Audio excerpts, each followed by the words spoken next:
18 বছর পর চট্টগ্রামের ঐতিহাসিক প্যারেড ময়দানে আজ সোমবার থেকে শুরু হচ্ছে ইসলামিক সমাজ কল্যাণ পরিষদের তাফসিরুল কোরআন মাহফিল। 5 দিনব্যাপী এই মাহফিলে ধর্ম উপদেষ্টা আফম খালিদ হোসেন উপস্থিত থাকবেন মাওলানা মিজানুর রহমান আজহারিও। মাহফিল চলবে 31 জানুয়ারি পর্যন্ত। মাহফিল উপলক্ষে 5,000 ভলেন্টিয়ার বিনা পারিশ্রমিকে দিনরাত পরিশ্রম করে যাচ্ছেন মাহফিলের আয়োজন সুষ্ঠুভাবে পরিচালনা করার লক্ষ্যে। মহিলাদের জন্য 5টি পৃথক স্থানে টিভি স্ক্রিনসহ প্যান্ডেলের আয়োজন করা হয়েছে। নিরাপত্তা নিশ্চিত করার জন্য সেনাবাহিনী, পুলিশ ও আনসারের পাশাপাশি 5,000 ভলেন্টিয়ার রয়েছে, যার সকল প্রস্তুতি সম্পন্ন করা হয়েছে।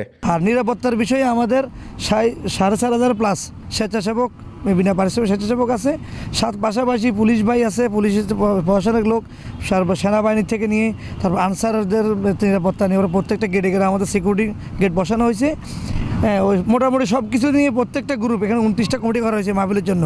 তো প্রত্যেকটা গ্রুপে স্বেচ্ছাসেবক সহ সবাই কঠোর পরিশ্রম করে মাঠটাকে কন্ট্রোলে রাখছে। প্যারেড গ্রাউন্ডে 2 লক্ষ মানুষের ধারণ ক্ষমতা সহ মহিলাদের জন্য আরও 5টি পৃথক পৃথক স্থানে প্যান্ডেল করা হয়েছে। ডেকোরেশন সহ সকল কাজ প্রস্তুতি সম্পন্ন করা হয়েছে।